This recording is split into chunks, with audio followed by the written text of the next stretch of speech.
Raise your hand if you've been wanting to try full cover nail tips that are just like the Gella Appraise nail system. What's up, nail crew? Today I wanted to show everyone how I apply full cover nail tips that are a cheaper version of the Gella system from Appraise, I'm not sure how to say it. I got these full cover tips off Amazon. They're the Una Gella brand and they've been great for me. I've used them now. This is the fourth time I've used them. So I didn't want to do a tutorial until I've done a couple more times going through them and finding some good tips and tricks for everyone so that I can pass them along to you. The very first thing you want to do is you want to have your nails all prepped. So I already did this. My nails, I've already removed my invisible cuticle, roughed up the surface, and now I'm going through and sizing up all of my nails. First, I'm going to see, okay, which one is going to fit my nail the absolute closest, and then if it's slightly bigger, I'm going to go around the sides and try to make it fit exactly. And that's something that you want to do. I did not do this the first time I applied full cover nail tips with gel. I just like plopped them right on, and let me tell you, that doesn't work. They don't sit as flush and they do not look as natural. Being prepared is one of the very, very big keys that I found to applying full cover gel tips. Once you found your size, you want to take a 180 grit file and just gently go around the sides.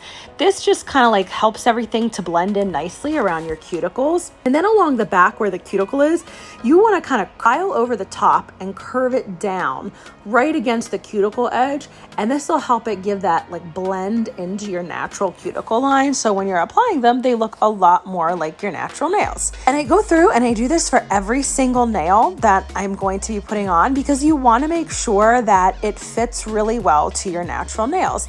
And for me, the bottom of my nails back by my cuticle, it's not super curved. It's actually pretty straight. I like to file the bottom a little bit more straight. This way it fits really nice onto my natural nails. Next, you want to take your e-file and rough up the inside of the gel tip right where it's going to be on your natural nail. Most of the jelly tips are smooth on the inside, so you want to make sure you rough them up where it attaches to your natural nail. This way it's going to give the gel that you apply onto the jelly tip and on your natural nails something to adhere better to. After you're done fitting your tips to your nails, then you want to really cleanse your nails well with isopropyl alcohol or a dehydrator. I use Young Nail Swipe on a stiff nail brush, and then I brush downwards over my nails. This just makes sure that I don't have any dust left on. And you'll take your bond. I use Young Nails Protein Bond here, and you want to etch it onto your nails so that it really gets into all the little nooks, crannies, and grooves of your nails. And I like to do 2 coats as well. That just helps with better adhesion for me when I'm using gels. A lot of people use a nail gel glue or a gel base, but you can also use builder gel to apply your tips. And for me, builder gel works best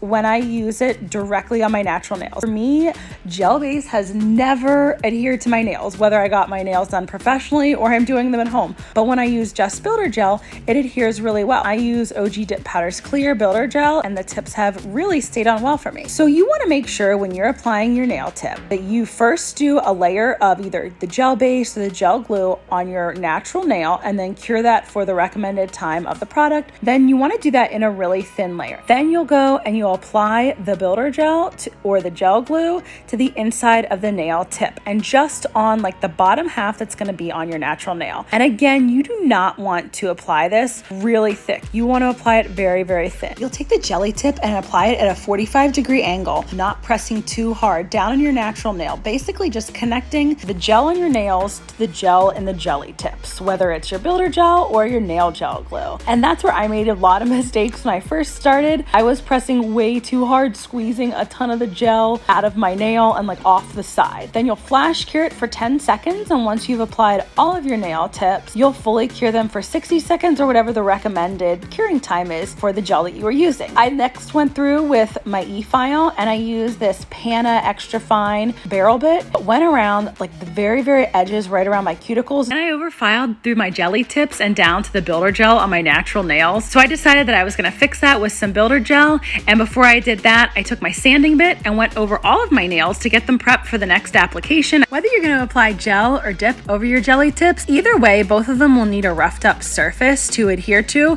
When you're using gels, you'll want to apply a primer, and when you're using dips, you want to apply one layer of dip base and let that dry before you start dipping. Now here I'm going to fix my little spot that I overfiled. So all I did was take some clear builder gel, since the tips are also made of gel, and just applied it onto my nail, cured it, and then buffed and filed it, and wiped off my nails with isopropyl alcohol. And here you can see my finished jelly tips that are ready for nail enhancements. And if you like this video, check out my next one on how to apply gel polish. Thanks for joining me today, nail crew.